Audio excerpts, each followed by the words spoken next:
যদি তোমার দাঁত অনেক বেশি হলুদ হয়ে গেছে আর তুমি দাঁতের হলদেটে ভাবকে পুরো দূর করে দিতে চাও, তো এই ভিডিওটা তোমার জন্য। এই রেমেডিটা দাঁতের হলদেটে ভাবকেই শুধুমাত্র দূর করবে না, যদি তুমি গুটখা বা তামাকু খাও যার জন্য তোমার দাঁত অনেক বেশি খারাপ হয়ে গেছে, সামনে থেকে নোংরা দুর্গন্ধ আসে, তো এই রেমেডি তাকেও পুরো ঠিক করে দেয়, দাঁতকে পুরো সাদা পরিষ্কার করে দেয়।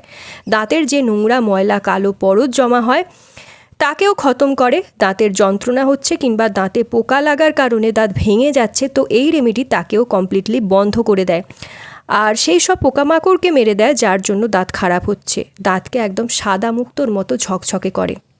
High everyone, welcome to glow up with Kusum. আজকে আমি বলবো কিভাবে খুব সহজ উপায়ে তোমার দাঁতকে পরিষ্কার করবে, তাও আবার ঘরের জিনিস দিয়েই। তো আজকের এই রেমেডিটা অবশ্যই একবার ট্রাই করে দেখো। এটা খুব সহজে তোমার দাঁতের নোংরা হলদেটে ভাব, দাঁতের ছোপকে দূর করে। তাহলে চলো দেখে নিই রেমেডিটা।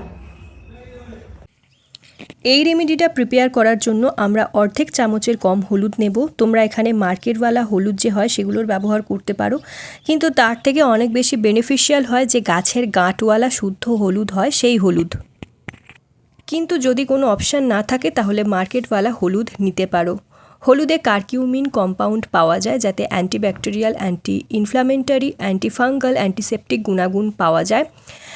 এখন এটা করে যদি আমাদের দাঁতে পোকা হয়ে যায় বা যদি একটু ব্রাশ করলেই তোমার রক্ত পড়তে শুরু হয়ে যায়, আমাদের দাঁতের মধ্যে যদি ঝনঝন হয়, যদি একটু আমরা গরম কিংবা ঠান্ডা কিছু খেয়ে নিই, দাঁতের মধ্যে কিন্তু ঝনঝন করতে শুরু করে দেয়। তো এটা সেই সবকেও দূর করে আর সাথে সাথে যে ব্যাকটেরিয়ার কারণে আমাদের দাঁত খারাপ হচ্ছে সেই ব্যাকটেরিয়াকেও শেষ করে দেয়। আমাদের দ্বিতীয় যে জিনিস এখানে নিতে হবে তা হলো নুন। এটা দেখতে গেলে 8 চামচের কমই আমি এখানে সাদা নুন নিয়েছি। তো সাদা যে নুন হয়, যে নুন আমরা রান্নাতে ব্যবহার করি, সেই নুনই নিয়েছি। যদি তোমার দাঁত হলুদ হয়ে যায়, নোংরা জমে গেছে অনেক বেশি তোমার দাঁতে, আর দাঁতে অনেক বেশি পোকামাকড় রয়েছে, সেন্সিটিভিটির প্রবলেম রয়েছে, তো তুমি সাদা নুন এতে অ্যাড করে নাও। আর এটা মুখ থেকে আসা দুর্গন্ধকে খতম করে, সাথে সাথে এটা তোমার দাঁতে যদি অনেক বেশি যন্ত্রণা হচ্ছে বা পোকা আছে তো তাতেও আরাম দেবে, সাথে সাথে মুখের যে পিএইচ ব্যালেন্স থাকে তাকেও এটা ঠিক করে।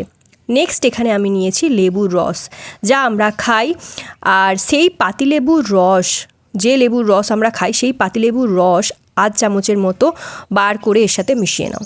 লেবুর রস কী করবে, দাঁতের বাইরে বা ভেতরে জমে থাকা ময়লা বা ভেতরের ময়লার যে লেয়ার জমে রয়েছে, নর্মালি যদি ব্রাশ করো তাতে কিন্তু সেটা যায় না। তো এটা যদি ইউজ করো, এটা তোমার কঠিন পরতকে সফট বানাবে সবার প্রথমে, তারপরে ধীরে ধীরে 1 সপ্তাহের ভেতর সেই জমা পরতটাকে বার করবে। এরপর পেস্ট দিয়ে দেবো এখানে আমি।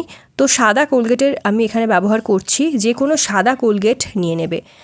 লেবুর মধ্যে সাইট্রিক অ্যাসিড থাকে বন্ধুরা, যা একটু সল্টি হয়, আর সল্টি মানে একটু বেসিক নেচারের হয়। আমাদের মুখে ব্যাকটেরিয়ার গ্রোথ কখন হয় জানো? যখন মুখের যে পিএইচটা রয়েছে, যে পিএইচ লেভেলটা রয়েছে তা খারাপ হয়ে যায়, তখন ওখানে ব্যাকটেরিয়ার গ্রোথ হয়। কেননা এই যে ব্যাকটেরিয়া পোকা করে দেয় বা যন্ত্রণা করে, তার কারণে দাঁতে ব্যথা হয়, আর তা এই অ্যাসিডিক কন্ডিশনের এই কিন্তু বেশি পোকামাকড়ের গ্রোথ হয়।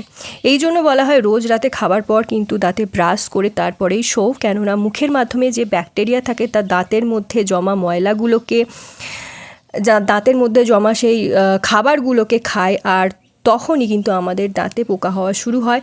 আর যখন সেই খাবারগুলো খায় ওখান দিয়ে অ্যাসিড রিলিজ হয়, যা দাঁত খারাপ করে, তো ওখানে আমাদের দাঁত পোকা হয়ে যায়। তো আমাদের কি করতে হবে, মটর দানার সমান পেস্ট এর সাথে আমি অ্যাড করে নিয়েছি। তো এখানে আমি মটর দানার সমান পেস্ট এর সাথে নিয়ে নেব। তোমরা জানো যে এই পেস্টটা কতটা দাঁতকে সঙ্গে সঙ্গে পরিষ্কার করে দেয়। তোমরা যদি একবার ব্যবহার করো, এটা তোমার দাঁতকে একদম সাদা করে দেবে। যদি দাঁতে অনেক বেশি বহু বছর ধরে ময়লা জমে রয়েছে বা হলুদ হয়ে গেছে তোমার দাঁত, তুমি কিছুতেই সাদা করতে পারছো না, ময়লার পরত জমে রয়েছে বছরের পর বছর, তো এই পেস্টটা খুব তাড়াতাড়ি তোমার দাঁতকে পরিষ্কার করে দেবে। তো এই রেমেডিটা কিভাবে কখন লাগাতে হবে সব বলে দেব। এবার খুব ভালো করে এটাকে মিশিয়ে নেবে। তোমরা দেখতে পাচ্ছ ঝাঁকের মতো রেডি হচ্ছে। তো এই যে ঝাঁক বা ফেনা বেরোচ্ছে, এর মধ্যে যে ইনগ্রিডিয়েন্টগুলো রয়েছে কিন্তু এবার এর সাথে মিশে যাচ্ছে একে অপরের সাথে। তো এর মধ্যে যে ইনগ্রিডিয়েন্টগুলো এতে রয়েছে তার একে অপরের সাথে আমি মিশিয়ে নিচ্ছি ভালো করে মিক্স করে নেব। এর জন্য 2 থেকে 3 মিনিট সময় নিয়ে ভালো করে এটাকে মিক্স করতে হবে। আর এই যে পেস্টটা আমরা রেডি করছি এটা কিন্তু ডেলি লাগাবো না, এটা একদিন ছেড়ে ছেড়ে ব্যবহার করবে। যেমন ধরো আজকে ইউজ করছি, আবার কালকে ছেড়ে পরশুদিন এটা ব্যবহার করব। তো এটা সকালে বা রাতে তোমরা ইউজ করতে পারো। ধরো সকালে কোনো কারণে ভুলে গেলে তো রাতে এটাকে খাবার পরেও তোমরা লাগিয়ে ব্রাশ করে নিতে পারো। তো এটা হাত দিয়ে বা যে ব্রাশের মাধ্যমে তোমরা রেগুলার ব্রাশ করো সেই ব্রাশে করে এটা দাঁতে লাগাও, দেন 1 থেকে 1.5 মিনিটের মতো ব্রাশ করো, তাকি এই রেমেডিটা দাঁতের জমা পরতকে একটু সফট করে দেয়, বার করে আনে। আর যদি গুটকা আরে তোমরা খাও তো সেই জমা পরতেও 30 থেকে 40 সেকেন্ডের জন্য ছেড়ে 1 মিনিট ধরে ব্রাশ করে নাও, তখন এটা সফট হয়ে বেরিয়ে আসবে। দেন জল দিয়ে তোমরা ধুয়ে নেবে। যদি হাত দিয়ে ব্রাশ করো আঙুলের মাধ্যমে হালকা হাতে ব্রাশ করে নেবে, খুব বেশি প্রেশার দিতে হবে না। তো সেই প্লেসটা কিন্তু বেশি রগড়াবে না যেখানে তোমার বেশি পরত জমা হয়ে আছে। যদি দাঁতে ক্যাভিটি রয়েছে সেই পেস্টটা ক্যাভিটিটাতে দিয়ে ফিল করে 1 মিনিট ধরে ব্রাশ করো, দেন কুলকুচি করে তোমরা ধুয়ে ফেলতে পারো। তুমি দেখবে 1 সপ্তাহের মধ্যে অনেক ভালো ফারাক আসবে আর তোমার নোংরা দাঁত আবার মতির মতো চমকাবে। তো ভিডিওটা ভালো লাগলে অনেক শেয়ার করো, নিজের ফ্রেন্ড ফ্যামিলির মধ্যে একটা লাইক করে দিও এবং তোমরা আমার ভিডিও কোথা থেকে দেখছো সেটা অবশ্যই কমেন্ট বক্সে লিখে জানিও। সো আই হোপ আজকের ভিডিওটা তোমাদের অনেক ভালো লেগেছে। ভিডিওটা যদি ভালো লাগে একটা লাইক করে দিও, চ্যানেলটা সাবস্ক্রাইব করতে ভুলো না, অ্যান্ড ভিডিওটা অনেক শেয়ার করো নিজের ফ্রেন্ড ফ্যামিলির মধ্যে, রিলেটিভসদের মধ্যে।